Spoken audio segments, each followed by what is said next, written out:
So when you run into things like this, they're often social constructs. And the funny thing about social constructs is that they don't always exist within the plane of reality.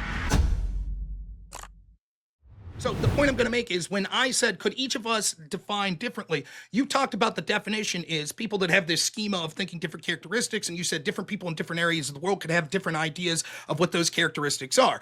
You yourself said that the characteristics that made you think that you're a woman, the schema, you said, oh, I didn't know you meant my schema. And then when I said, well, what is it that you think are the characteristics that make you identify as a woman? You said things like long hair, things like that. So I know someone who identifies as a woman who's fucking broad shoulders, butch. She has large gamete production. She has a vagina. She has short hair. She's got tattoos. She wears the clothes that we normally associate with men, flannel shirts and shit. Yet she identifies as a woman. Her schema is the exact opposite of what you say a woman's phenotypes would be. Is she wrong that she's a woman, or are you erasing her? No, this all just proves my own point that I was making, that we actually can't use biological traits to determine gender identity and vice versa. And by the way, I didn't, when you first asked that question, I definitely misheard you. I thought you were asking more about like within the scientific community, like if we read like a scientific paper, can we read that paper with different definitions and would it still mean the same thing? Because that was what you were just talking about. No, but you can definitely meet people who feel like it's more masculine actually to be a good, be good with kids and be funny and actually have good emotional self-regulation rather than being like super angry or loud or whatever, versus other men who think that being loud and strong and super imposing on people and stuff like that, and not caring about kids so much as they care about work, and women can't be funny, so blah blah blah, like all these things these things vary a lot between people. So I definitely misheard you there. Okay, so then in fairness, so you would acknowledge then, now that you're hearing me correctly, let's say that there's 500 people across different channels that are watching us right now. Each of us could come to vastly different conclusions on what the schema of what a woman is. We could all have 500 different unique proprietary definitions of that schema of what the characteristics that a woman exhibits are. I think you muted, perhaps. Yes, sorry. Yes, no I problem. did. No problem.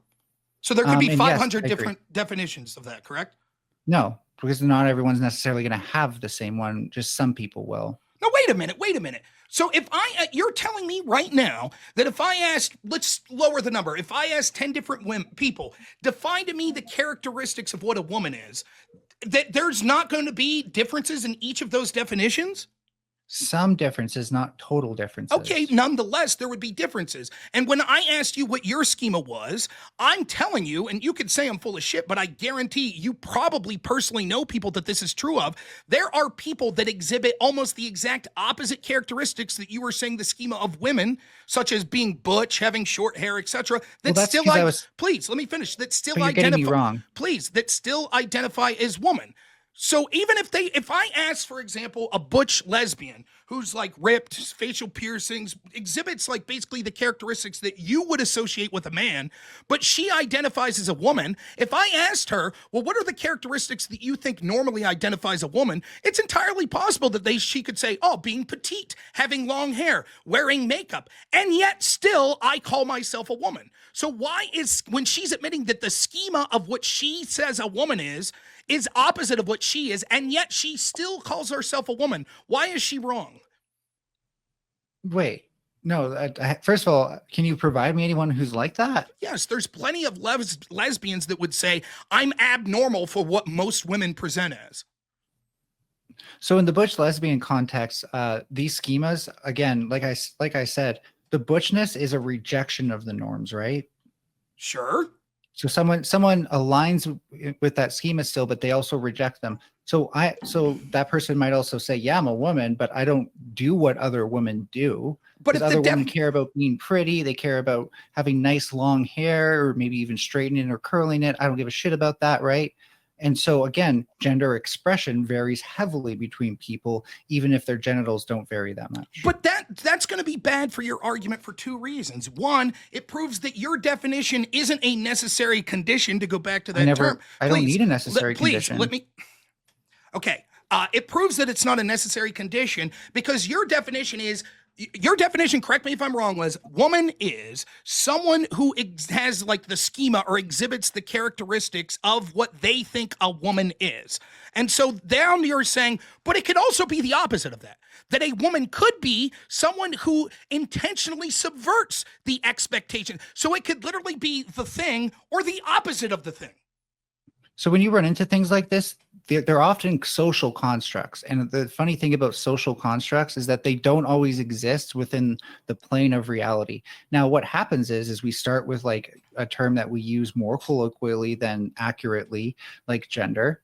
And then we realize that like, oh, we're calling this group woman, but these other people who basically do the exact same schema as the woman around them with the intent to participate in it, and yet we exclude them. How does that make sense? And then a discussion evolved over time. You can say that's postmodern or cultural Marxism. Some of those people may have been, but not all of them were. Some of them were just very curious. How can we have this discrepancy without us actually either including them in, or like you said, coming up with the new term? The reason they didn't come up with the new term is what that paper talks about, the utility of it. It depends on what you're researching. If you're researching trans-specific healthcare, then of course you're going to want to ask people what they were assigned at birth, for example, or if they've transitioned or anything like that, because those details will matter greatly to the results. But if you're doing a sociological study on something that has nothing to do with gender and your only options are men or women, how do you know if a trans woman has selected man or woman? That's variability in your data. That's bad for research, especially in the soft sciences. So the best way to confine that is to remove that. In broader society, unless you want to be wrong, it's better to ask people, for example, what are your pronouns? And then they'll tell you, and then you can respect it, right? It's just the utility in society is a common courtesy thing. And the reason for this is because gender is not just a social construct, it's an internal identity, it's a behavior. It has nothing to do with biology. Biology happens at a much lower level in the neurobiology dogma, right? So you can have any set of biology and still give a certain set of behaviors. And likewise, you can have a specific biology and give a whole range of behaviors. Category A does not tell us about category B. Okay, so that was a lot of words to say absolutely nothing. What your study's actually going to say, the way you described it, that from now on, I'm going to pause 10 seconds every time you interrupt. Okay? Yeah, if you're going to open your rebuttal, buddy, if you're going to open your rebuttal with an listen. attack on my points, then you can sure as hell expect not to be in. That's sort of what a debate is. It's an attack on each other's points, correct? Check this out. We've only got about it's right around 10 more minutes left. So if we could be respectful of each other's time. You guys have been fairly mild this evening, but still pretty interruptive to each other as well. So if we could just respect the last 10, and we'll get into the open panel, and then the cutthroatery can occur. Okay. Rob, I will say I'm sorry for assuming you don't want to be wrong about the claims you made. If you're going to attack my position in this debate, then I get to interrupt. Yes, that's a debate. We're attacking each other's. So by definition, you say I get to interrupt you if you disagree with me. Good stuff. Anyways, I'll make the point. I'll take my 3 minutes that you just took there, if not longer, right? So this definition that you're talking about, or this study, what it's going to say is, well, it's important if you're discussing trans issues to talk about whether or not someone's trans. That's fine. You don't need to redefine the terms man or woman to be completely subjective, to be able to be particular and have that some sort of research. When you then say, when we take it to sort of the social sciences and we're trying to determine, it would be inaccurate if we didn't have these specific terms of how people self-identify is wrong. We can see that the accuracy is something that's important, and the definition that you offer, the harms that you say that we need something that has to do with self-identification would be met by just having other terms. We could ask someone, are you a man or a woman? And they could say man, and we could say, do you identify as having the characteristics of a man or a woman? And then they could answer that. That would be sufficient, if not creating two entirely new terms to solve the harms you're talking about. However, your solution creates a litany of other harms. For example,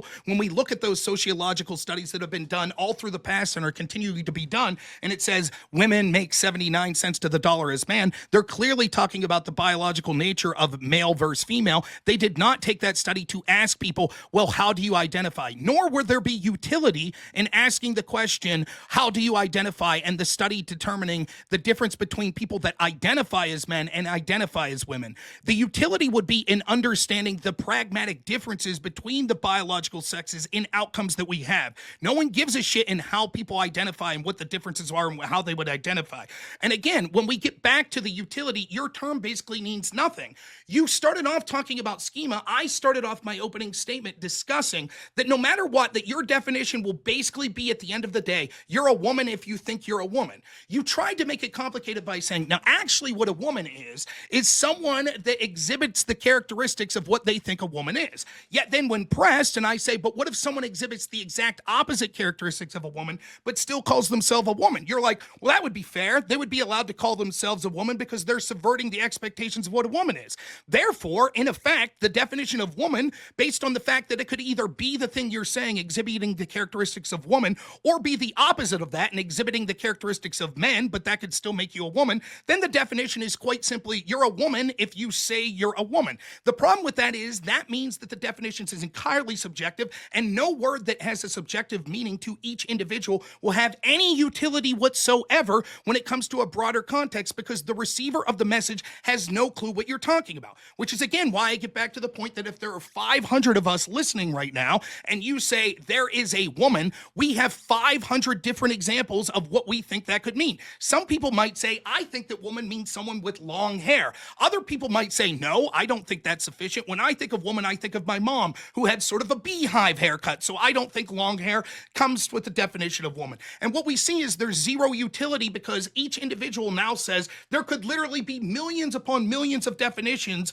of what someone means when they describe someone as a woman. Language has to mean something through the receivers. There has to be sort of at least some sort of communal understanding of what that means. If the term is completely self-identifying, which you're conceding implicitly that it is, then the term loses all utility. All of the harms you're talking about erasing people and needing terms that mean self-identification are met by creating terms that have to do with self-identification. But separating gender, which has historical accuracy and is used in all pragmatic senses, including today, whether it be in studies, whether it be in someone discussing man or woman, there is always a connection to objective meaning and a rejection of woman. When I say woman, I literally just mean people that think that they're women. There is zero utility in that. So the way that things are is that gender is not different than sex. It's a grammatical category representing sex. And the way that they ought to be is to continue to be that way and to reject your ideology, because actually it makes the words completely meaningless, which rejects the accuracy and utility that you claim to be mentioning through this study. All right. Okay, this is going to be our final thoughts. We'll move into that in about 5 minutes. So you're welcome to rebuttal and answer back around. And you're welcome to take your time uninterrupted, as thank you for being respectful. Yeah. Language has to mean something, sure. It also can't miscommunicate things. And I think the biggest problem that we're facing today is that if you want to have a set of words that describe only normative people, then sure, but then you inherently have to make up new words for things. Now, the reason why we don't always do that is because A, there may already be words that exist that perfectly describe it fine, and not all contexts may even need this differentiation. And what you kind of realize when you think about the trans issue for a while, think about how much it actually matters when you meet someone on the streets, if they have a penis in their pants, when they're not telling you or not, it's minimal, right? Like we're talking, like if you're planning on banging somebody, that's debatable. You can just, at the end of the day, you can always just walk out of the room. It's not like going to kill you if they end up having a penis when you go to lay down with them. It's certainly not gay if you walk out of the room, so it's not questioning that. And when we talk about like what's the utility of not including trans people, unless like you really, really don't like trans people, or you really hate having to come up with some maybe more nuanced answers to things than we used to have, then there's every reason to include non-conforming people into a group that they otherwise seem very similar to. And otherwise, we normally don't need to make this distinction. If this were like let me tell you right now, if there was like a huge crime ring of trans people using their transness to scam people or something like that, I'd start to be like, okay, maybe we're giving this too much acceptance. But at the end of the day, I'd start to maybe see the utility there. But at the end of the day, like, they're distinctions without a difference until like we're talking about something like medical science, or this is like like I'm talking to my actual psychologist about my gender history. So oh, sorry, I didn't. So just to wrap it up, there's no reason, for example, not to use woman for a trans woman. And there's plenty of reasons to make that word inclusive for both groups in the majority of scenarios. Should we have separate prisons for men and women? Well, first of all, we have separate, we have segregated prisons. I asked a simple already. question. Should we have separate prisons for men and women? I'll say yes to segregation because separate. So you would say that your answer is yes, we should have separate prisons for men and women. Segregation, sure, yes. Why do you keep saying segregation? I'm just asking quite simply because we might disagree. Prisons exist where it's like the same building, but I just mean when someone answers a question by throwing out another term and then saying yes, it implies that you're not just giving a simple yes/no answer.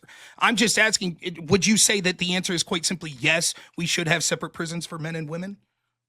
I think it's very clear that I'm saying yes either way, but I'm including segregated prisons just that way there's not any confusion. Okay, so if you think we should have separate prisons for men and women, why would the reason be that you would think that? Typically, there are differences in sexual abuse rates, sexual assault. Really? Can you cite those studies? You need a study to know that? Yeah, I do.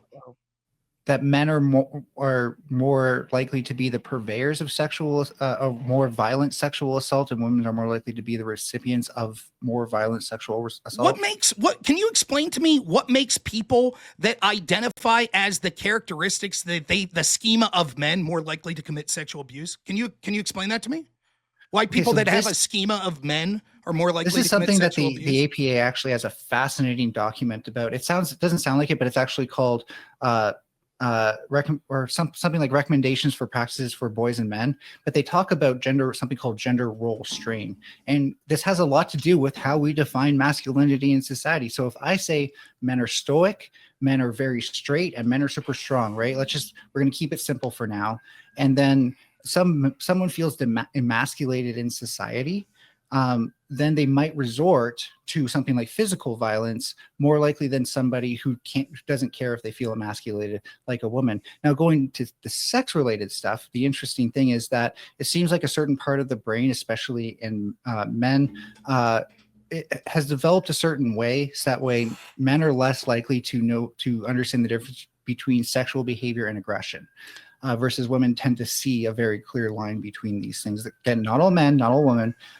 And so again, it's more likely that men will act out sexual aggression than a woman. So you even just there are conflating the terms sex and gender. You're conflating the term men and women with male and female.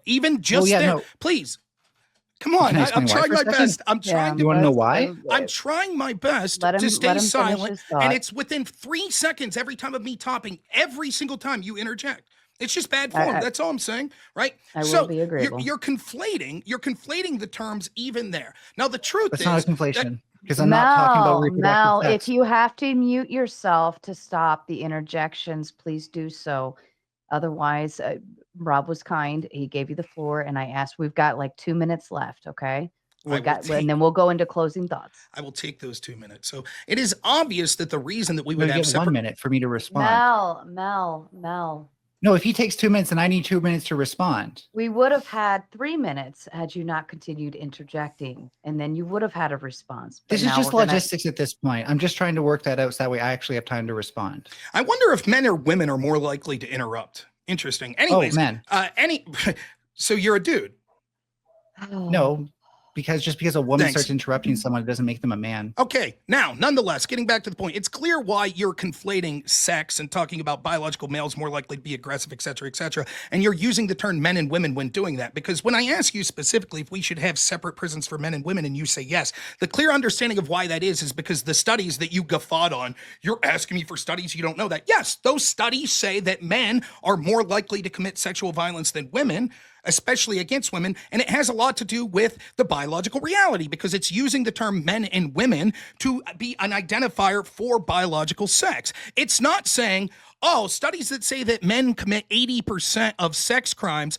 Actually, those studies, what they did was interview every single person that commits those sex crimes that were a part of that study and said, how do you identify? Now, you then like have this clever, again, sleight of hand where you're like, well, it's entirely possible because men, let's just say hypothetically that the definition of men are people that identify the characteristics that are masculine, such as of aggressiveness, et cetera, trying to then shoehorn the idea that a biological female that identifies as a man would have similar sexual aggressive characteristics, sexual assault characteristics as a biological male. That's not true. No study's going to say that, but that's not going to help you anyways, because we've already gone through why your definition of man would be someone that exhibits the characteristics we think of men, or someone who intentionally subverts and has the opposite characteristics. So therefore, if we took to the logical extension of what you're saying, having one prison for men and one for women would literally just mean we would have to ask every single person, are you a man or are you a woman? And if the person said, I'm a woman, even though they had all the characteristics of a biological male, we would say, fine, then you go over there into your women's prison. Now, what likely would happen in that scenario is women would be scared shitless because now biological men are being put in their spaces. So they would say, well, shit, I'll pretend to identify as a man. Then all of a sudden the categorization would mean nothing. And prisons would literally just be made up of biological males and biological females interspersed amongst each other, because instead of assuming that man is, and we should segregate based on man and women, which has connection to sex, we're just saying it's all self-referential, which means the physical I'm actually harms. expected to respond to this. Last point, Hold on. which means that the actual real world implication is more biological females, or what I would call women, are going to be sexually assaulted. There is real world danger. And the fact that you interchange, even as your answer, as someone who claims to have a better understanding of what the term gender should be, and you yourself make the mistake of conflating man and woman, meaning male and female, proves that I win the prompt once more, that gender is not different from sex, because you can't even help yourself in interchanging those words.